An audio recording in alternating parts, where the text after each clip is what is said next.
Alright, another draft science video. Yay. Number 14. I thought I'd revisit magnetism, and yeah, it's a lot of stuff that's occurred to me, and I think I can draw it a little more understandably. Let's find a good position for my arm. Alright, so two magnets. Okay, start off with that. And what I didn't realize is, they call it polarization. And I should have thought of polarization in the same sense of polarized light, and that phenomenon of filtering and the ability to change the polarization of light by using a sequence of filters. You can basically move it halfway and then move it all the way to the other entity. So anyway, thinking about magnetism in that sense, lots of stuff has occurred to me. Well, stuff occurred to me, and then I thought of the polarization, actually. So I thought of the bits first. But anyway, so this is sort of a validation of a connection, anyway, clearly, between gravity and magnetism, is to think about this being an external pressure or force, that things are forced together by the removal of pressure, and that's essentially the essence of these two mechanisms are better, I think, understood. As not something emanating from the thing, but something that's already existing in the universe that they are filtering. And yeah, it's sorry, but it makes sense to me. An awful lot of sense. So anyway, so I don't need two kinds of particles now. I just need one kind, and it's polarized. So. And it's not polarized in the same sense as light, I don't think, where it's either this way or this way. Light kind of has two shapes. It can be in two extremes, this way, or some, obviously the versions are versions of that. But I just mean the two extremes are all the way this way or all the way that way, in terms of all the way on or all the way off, if you want to call it that, or all the way north and all the way south. And presumably this magnetism thing works practically the same way. Alright, so I'm still going to use X and Y just for convenience. I should use X and O. I'll use X and O. So you have these, this would be photon, vertical. This would be the horizontal in terms of understanding the polarization. So it can be in two states. It can be in the X state or it can be in the O state. Okay, this pressure. And that exists. Whether it's the same pressure that gravity is made out of, microwave, some kind of background noise that exists in our universe and can only be detected through material objects. Material objects will resonate to that pressure in terms of creating this phenomenon called gravity. And in certain materials, the materials will resonate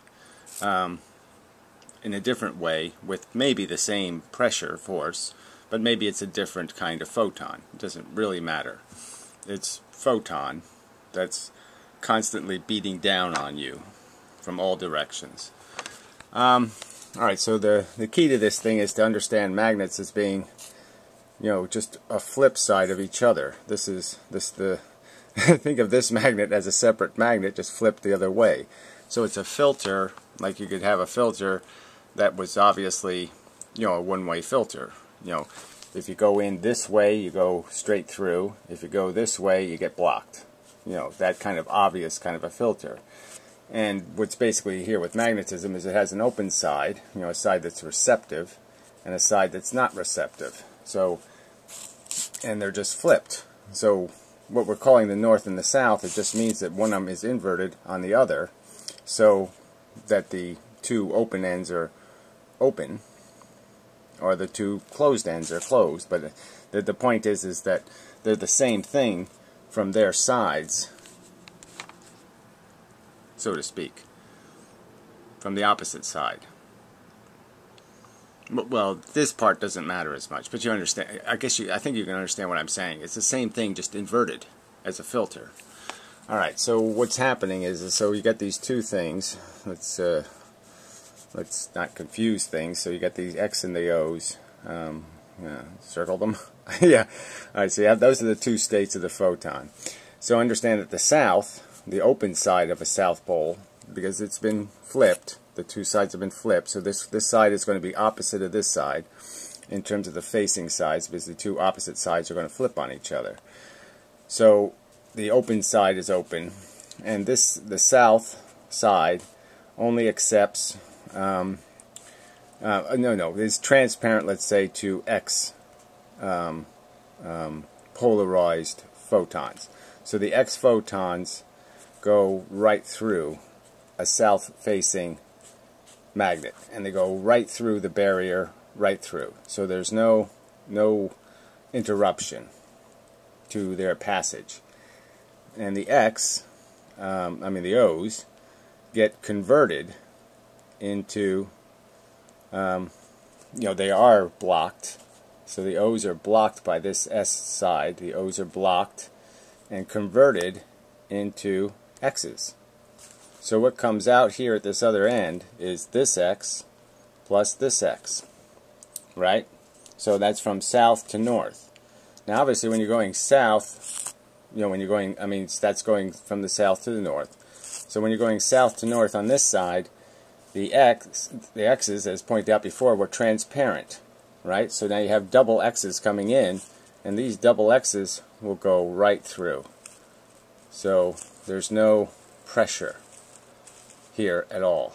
So the pressure of the mixture of polarized particles comes in, and only transparent ones come out, which means that this is obviously there's more pressure on this side than there is on this side, because now it's more transparent particles than non-transparent. And remember, this is a percentage of the pressure only. So there's there's a 100 of these things, only one of them is getting converted out of 100 or whatever. But it's still a differential in pressure between the two sides. But just assuming a kind of infinite amount of pressure here, you can't use it up, so to speak, as far as conventional science does. So anyway, I think you need to know that for this part. But I think you can understand that these are now been converted to being exactly what this isn't susceptible to. And on this side, the pressure is coming in the north side, and exactly the opposite scenario is happening. So now we're creating particles that are going to be completely transparent to the going inside. So it's going to be double Y particles coming out of here, or O's. Yeah, sorry, don't want to already confuse the story. So it's double O's coming out of this south, because it comes in here, gets converted to double O's, and the O's are transparent to the north. If they come into a north side, they go right through. Okay, so now you get the idea that double the force now has been removed. You not only lost the force of the pressure coming through this way, it's been turned into all transparent X's, but all the O pressure on this side has been also converted, so now you have a complete absence of a zero and a complete absence of the X. Right? So now you've lost a huge amount of pressure, and that's what's smashing these two together, is all this external pressure just pushes them together. Now obviously this configuration is just a rough drawing of the side of these things. This side is north, this side is south underneath, and so that's what creates the tendency for the magnet to flip, is that you have to understand these rays, the pressure rays, are going to have a gradient, and that's reflected in what you see is these rings is a reflection of that pressure gradient, and that throughout the whole magnet there's a depending on what angle you look at that from, you'll see a different kind of loop. So these loops are all going through, and what basically you do is you put an anti-magnetic film in, put some steel particles on it, and you can reveal these lines, and they could be made out of a lot of things. Like these lines could be a reflection of the barrier between these filtered particles, X's and O's. The photons could segregate each other. Could be something that simple, could be a lot of things, but the point is that you'll get the shape of the density of this mass. So you have to just understand that the mass is not, it's only in the mass of the object. The mass of the north or the mass of the south in the sense that it's going to be filtering that much ray. So there's going to be, at this end, there's obviously going to be more X's blocked at this end than blocked at this end, that kind of thing. And there's going to be more Y's blocked at this end than, O's, than at this end.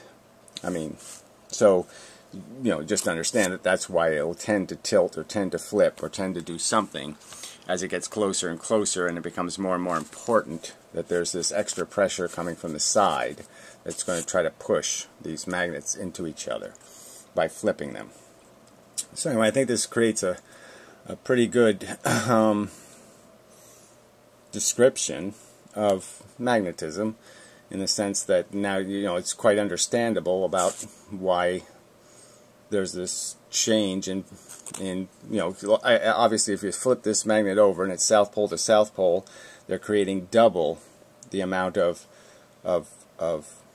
convertibles, so they'll be filtering twice as much, which means that's the ones they're going to be pushed. They're going to have double the push, and they'll be pushing away from each other, because they'll be creating twice the number of converting, the kind they convert, not the ones that are transparent. Okay, I didn't do this perfectly either, but I did this better than the last time, so I think you get it. I don't know if there's something else I have to make here. Movement. Okay, yeah, the whole thing with movement in a wire. I think this is sort of interesting. As I was thinking about this, this idea that you move a magnetic field through a wire and you create a flow of electricity. And I was thinking why the movement's necessary. Because you would say, okay, if the magnet's just sitting there, the pressure gradient would exist, all this other stuff would exist. But what the movement is needed for is that electrons are bound. They're bound weakly, but they are bound. And the movement creates the impetus. So it's like the wire wants to do the north-south thing. So as soon as it gets in the field of a magnetic field, it really wants to become a magnet. So any conductor that has any magnetic capacity is going to want to become a magnet, just like the magnet, because it's the same. The forces that are affecting the forces that are creating the filter is turning this into a filter too. It's the same pressure gradient is affecting the material, and it's going to try to make a magnet out of that wire. But the problem is that these electrons, although free as people consider it, aren't really free. They do have to be broken free. And so that's why this movement is necessary. That's why you have to move this magnetic field, is because you just have to break them loose. So now they can migrate to one end and migrate to the other end, kind of thing. Or all migrate to one end and leave the other side naked, so to speak. But that's the real catch, is that movement is needed to create the little tiny bit of extra energy that's needed to free the electron to allow it to be pushed to the other end. Allow it to migrate. Something like that. Or it could be literally that it needs to be pushed.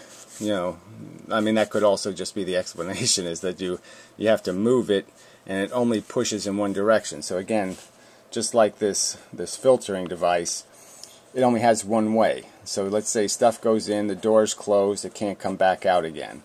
So in the same way, when you move the magnetic field, only this direction of the movement affects the electrons, and this direction does nothing. So it's this one kind of movement that's pushing the electrons. So they're getting pushed through the conductor, by these whatever, these filtered zones of pressure, and those filtered zones of pressure push in one direction but have no power to push in the opposite direction, because the electrons themselves are polarized or whatever. So there's no, just like with this magnet, there's a transparent side and an opaque side. There's a transparent effect, and then there's an opaque effect. So it's only on the opaque effect that you're pushing the electrons through the conductor. So it's like priming a pump. You start moving electrons, and they'll start moving on their own, because they'll start creating their own magnetic field and their own impetus to move. But obviously you do have to keep moving this to keep energy flowing through this. So you can't get the energy for free. You do have to keep priming. You have to keep pushing. Anyway, so let's see what else. So maybe it's not breaking the bonds, it's actually pushing, and it can only push in one direction because we have X and O. We have filtered, and just like these, just as these magnets are filtering, they have a strong side and a weak side. The electrons have a strong side and a weak side, a trap side and a you know, you can't go the other way side. A push side and a nothing side. They can be pushed on one side and they can't be pushed from the other side. So they're one-way kind of mechanisms. Alright, so anything else? Something matters, electron bonds, and I did that. Movement required to break, okay, did that. Only a percentage is converted, so that's another key point here. Just not all of this pressure is converted. It's converted by mass, and like I say, it may only be a small percentage of the amount of photons that go in that actually get converted based on every atom. So this is a very dense pressure, and it affects every atom in the substance. No atom can escape impact with this pressure. So that's a key point. Just like with gravity, all of your mass is affected by gravity. Every single atom is affected by the force, not just bits of you. And obviously the ones at the top are going to be affected more than the ones at the bottom, and they're going to be affected sooner. Sooner seems a silly word when it comes to gravity, doesn't it? But it does matter on the scale of these little tiny atoms. Sooner does matter. I mean, space-time is very big from their perspective, so I guess that's something to understand. But I don't want to get into gravity. I don't want to confuse the two. Well, they're not confused subjects, right? They're going to have some relation to each other, and here's the first connection of that relationship, I suppose. But man, yeah, it makes sense to me. This whole polarization idea is really a good one. So instead of having two different kinds of photons, you just polarize the photons, and bingo, it all works. So the fact that it's inverse square, all that stuff, you know, in terms of the decrease in it, is just a dilution percentage, right? So let's say they are photons that are coming out. What's happening is there's a consistent dilution. Okay, so this external pressure is so great that the external pressure, as soon as it has any chance to start mixing with whatever this is producing, it's going to start diluting the frig out of it. And soon, by the time you get to a certain distance, you have restored complete chaos. You've kind of erased all notion of this shadow, has been wiped out by the amount of light, so to speak, that's coming in. So there's so much light that's getting to the shadow that the shadow, even though it's being cast, has no depth. So you can sort of see that with your own shadow. It's much stronger at your feet, if you look at your own shadow, than it is, say, at your head, because more light is bludgeoning it out of existence. So I probably should maybe do some studies on shadows, because shadows probably have some sort of inverse square rule related to their dilutability with distance, and so that might be interesting to test. It's obviously hard to test when you have the most exposure to the sun, just because your shadow becomes very small. But that might be the ideal shadow to take a good picture of and then analyze the strength of the shadow with distance. But obviously a shadow cast from a high arc, you know, so if the light is coming from here and you're standing here, well, that's sort of a shadow beyond the wall. So let's say the light's at this high angle, and you'll have the longer shadow. The point is that there is the light that would dull it out has to be all reflected light, You know, so it can't really. So light isn't a great example just because the pressure is so directional. What's happening in here is there's suns everywhere. There's sun, sun, sun, sun, sun. So you can see if there was a whole bunch of suns that they would dilute this shadow very quickly. Okay, that's a better way to say it. Alright, I think I did my job here. Startling, really. I've been watching an Einstein documentary, you know, stupid Nova. You know, and it's a sappumentary or something. You know, they're throwing all the love affairs and all the women. You know, it's really pro. I mean, I am all for women scientists, and I'm great that, you know, it's really tragic that that woman died of pregnancy, and she would have been great, and like Madame Curie and all that shit is great. But it just seems like they're trying so hard, trying too hard to romanticize a very chauvinistic world. Anyway. So beyond that, you know, it's just sappy vision. But I'm, you know, at the point where they're finally getting to the point where, you know, Einstein's looking at clocks, and clocks were like his big moment, like his Helen Keller water moment. Well, yes, it was the clock that was his, you know, moment. And you know, the argument was around. You know, I'll do a little bit of it now. I mean, I think I'll have to do a whole video on it just because I thought it was so preposterous. So Einstein's thinking about what it would be like if he's a beam of light, and he shoots a flashlight ahead of himself, and it still goes the speed of light away from him.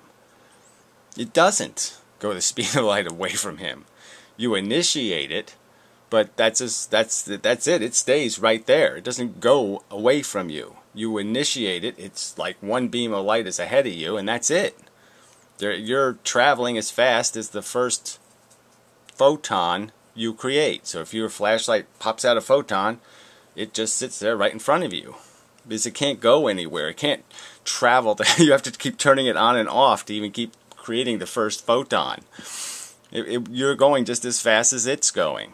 There is no it's going away from you at the speed of light crap.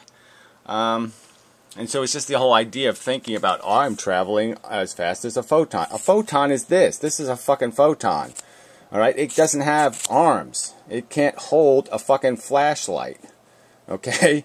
It can't make light. Alright? It's already light. It can't make light. So again, if you would have just thought about it a little bit, maybe you would have, well, yeah, I'm talking to Einstein.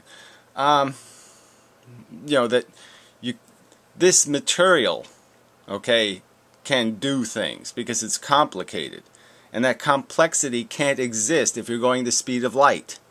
It's not possible because all of these little pieces have to be going the speed of light, which means they have to be photons going the speed of light in one direction. And you can't have any complexity if you're a bunch of this going the speed of light. So anyway,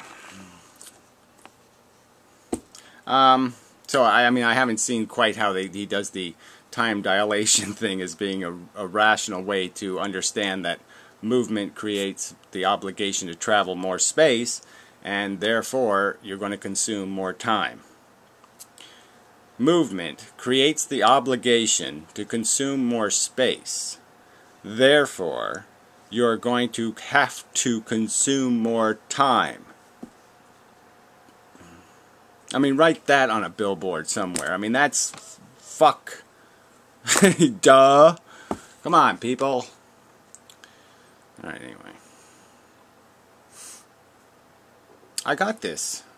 You know, I'm sorry, I got it. Alright, you people want to keep calling me a fucking lunatic and an idiot and a homeless bum and a dirty fuck and a mean shithead and all this other crap. Go ahead and do it. But I got it. So fuck you. Yeah. Jeez. People just suck. The world sucks. I mean, some of this stuff was discovered, you know, that's the one thing, you hear this history and you're like, what the fuck, man? They discover something and they don't admit it for 50 fucking years? I mean, the person writes a book, explains it, shoves it right in their fucking goddamn face, and they ignore it for 50 years. And you're just like, what the fuck? People suck. That's a book you can't write too many times. People fucking suck. There should be about 7,000 movies titled that, and about 10 million books titled that. That's bigger than this whole speed of light shit. That's the biggest fact there is. People fucking suck. Alright, enough. Till next time. Science. I'm doing science. People suck. Yeah, it's science. Trust me, it's science. Alright, don't trust me. It's just logical. Just think about it for a few seconds and you can figure out that people suck. You really can. Just look at them. They're sucky.